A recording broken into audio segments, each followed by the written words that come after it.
سر حسن اللہ یاری صاحب ہو رہے ہیں؟ جی جی. اچھا سر، میرا ایک سوال ہے مسئلہ امامت کے متعلقہ، ذرا اس کے بارے میں تھوڑی سی وضاحت تو کر دیں. بات کرو.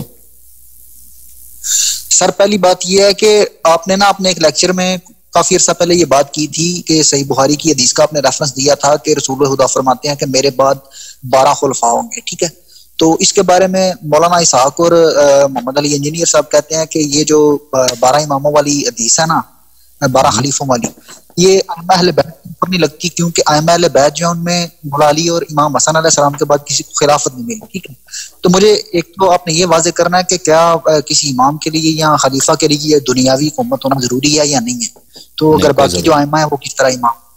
ہاں، خلیفہ یعنی جانشین، خلیفہ یعنی جانشین. نبی کریم صلی اللہ علیہ وسلم کے خلفاء 12 ہیں. 12 ہیں. اچھا ان کے جانشین، سچے جانشین. یہ جانشینی کے لیے کوئی شرط نہیں ہے کہ ان کو حکومت بھی ملے. نبی صلی اللہ علیہ وسلم کے پاس خود حکومت نہیں تھی، ہاں، تو وہ کیا نبی نہیں تھے؟ خلافت کا مطلب، جانشینی کا مطلب یہ حکومت نہیں ہے. امام اور ولی اور جو خلیفہ والی بات ہے، یہ کیا یہ اقتدار کے معنوں میں نہیں آتی؟ یعنی امام کا حق ہے، امام کا حق ہے کہ لوگ اس کی اطاعت کریں، اور جو حکومت ہے، دولت ہے، ان کے لیے چھوڑ دیں. لیکن اگر لوگ نہ مانیں، لوگ ان کی اطاعت نہ کریں، لوگ بدبختی کریں، تو ان کی امامت پہ کوئی فرق نہیں پڑتا.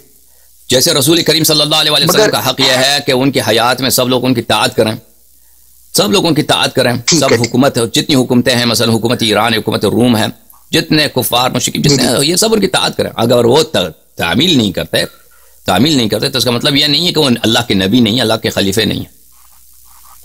ٹھیک ہے. اور سر اس میں ایک ذرا آخری بات مجھے ذرا کنفرم کر دیں کہ اہل تشیع اور اہل سنت دونوں میں یہ بات پائی جاتی ہے کہ امام مہدی علیہ السلام جو ہیں، جو آخری غالباً خلیفہ ہیں، آپ کا بھی شیعوں میں بھی یہی میرا خیال بات ہے، تو وہ جب آئیں گے تو مستدرک الحاکم میں بھی اور شیعہ بھی ایک دو کتاب میں، یہ جو صدوق کی کتاب ہے کمال الدین و تمام النعمہ، اس میں بھی یہ روایت موجود ہے. پھر غیبت میں بھی، غیبت طوسی میں بھی موجود ہے کہ سرکار قائم آل محمد جب اپنی حکومت قائم کریں گے نا، تو وہ کہیں گے کہ مطلب ان کو نبی پاک نے کہا ہے خلیفۃ اللہ المہدی، مطلب جب آپ سارے نبی پاک نے فرمایا کہ آپ ان تک اپنے آپ کو ضرور پہنچاؤ، بے شک آپ کو برف کے اوپر گھسٹ کے جانا پڑے، اس طرح کی روایت.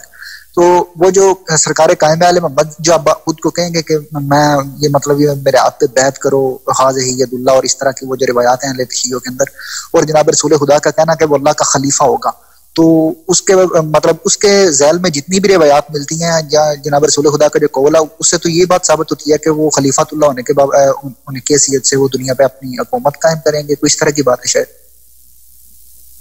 صحیح ہے، بالکل صحیح ہے، وہ حکومت قائم کریں گے. تو اس سے ہمارا ایمان یہی ہے، بالکل خلیفۃ اللہ ہیں اور حکومت قائم کریں گے.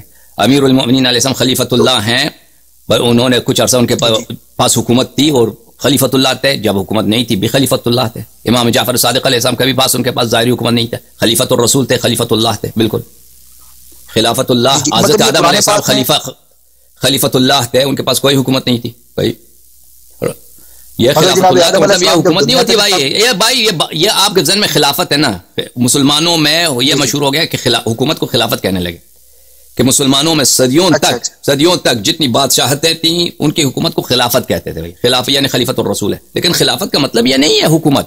خلافت کا مطلب ہے جانشین، نائب. حضرت آدم علیہ السلام خلیفۃ اللہ ہیں، خلیفۃ اللہ ہیں کیونکہ اللہ کے نائب ہیں، اللہ کے حجت ہیں، اللہ کی ہدایت ان کے ذریعے سے ملتا ہے. حضرت رسول صلی اللہ علیہ وسلم خلیفۃ اللہ ہیں، حضرت امام حجت علیہ السلام خلیفۃ اللہ ہیں، امام صادق علیہ خلیفۃ اللہ. حکومت ملے بھی خلیفۃ اللہ ہیں، حکومت نہ ملے بھی خلیفۃ اللہ.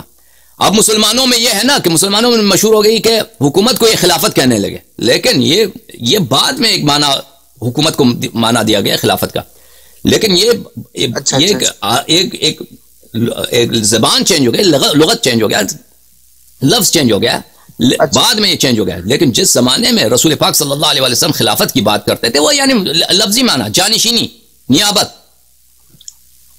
مگر سر اس میں ایک بات ہے کہ جس طرح آپ یہ کہہ رہے ہیں کہ نیابت اس کا معنی ہے کہ جناب رسول خدا کے بعد کوئی بندہ جو ان کا خلیفہ ہے، ان کی جگہ پہ بیٹھنے والا ان کا نائب ہے، وہ خلیفہ ہوگا. تو اس میں آپ قرآن پاک کے حوالے سے ایک سوال کرنا آپ سے، زیادہ ٹائم تو نہیں لے رہا میں آپ کا. نہیں فرمائیے سر.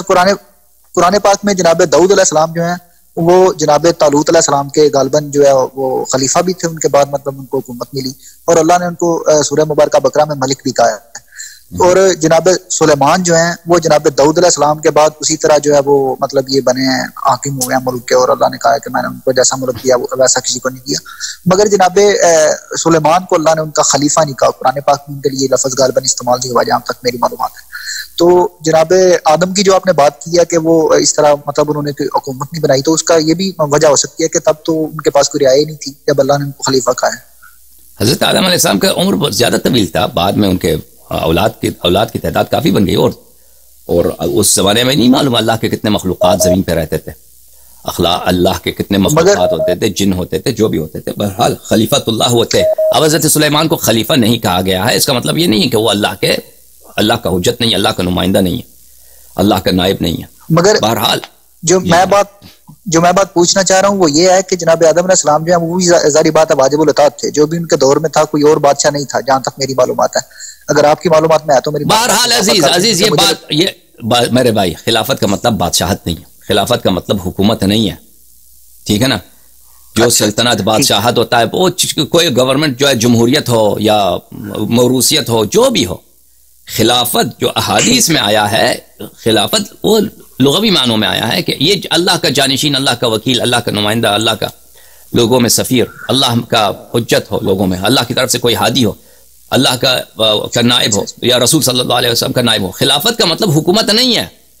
بعد میں لوگوں مسلمانوں میں یہ ہو گیا، مشہور ہو گیا کہ اپنے کیونکہ جو سرکار ہے، جو حاکم وقت ہے، اس کو خلیفہ کہتے تھے، تو حکومت ہی کو خلافت کہنے لگے نا، کہ اگر حکومت نہیں ہے تو خلیفہ ہی نہیں ہے. تو یہ بعد میں لفظ چینج ہو گیا، لفظ کا استعمال چینج ہو گیا. اب بہت سارے الفاظ ہوتے ہیں، شروع میں ان کا معنی کچھ اور ہوتا ہے، بعد میں تبدیلی آ جاتی ہے، بعد میں لوگوں اس کو دوسرے معنوں میں استفادہ کرتے ہیں. یہ بہت ہوتا ہے. جی بہتر ہے، میں سمجھ رہا ہوں آپ کی بات. اچھا حسن صاحب، آپ کائنڈلی ذرا اس پہ اگر تھوڑی سی مطلب ایک نشست کر دیں، یا اس کے تھوڑے دلائل جو ہے آپ قرآن و حدیث سے ذرا وعدے کر دیں، خاص طور پہ شیعہ اور سنی روایات سے، تو ایسا ممکن ہے؟ کس چیز کو؟ اسی بات کو، یہ مسئلہ خلافت کو، مطلب کیونکہ آپ کی یہ نشست. بھائی اس میں توضیح دینے کی ضرورت ہی کیا ہے؟ کون کہتا ہے کہ خلافت کا مطلب جو رسول پاک صلی اللہ علیہ وسلم کا جانشین ہے وہ حتماً اس کے پاس حکومت ہونی چاہیے؟ اگر رسول پاک صلی اللہ علیہ وسلم نے مثلا قرآن ہے، قرآن خلیفت، انی تارک فیکم خلیفتین، کتاب اللہ و عترت اہل بیت، قرآن کو خلیفہ بولا ہے رسول پاک صلی اللہ علیہ وسلم نے. قرآن کے پاس کبھی حکومت رہا ہے؟ اچھا جی ٹھیک ہے، میں سمجھ گا.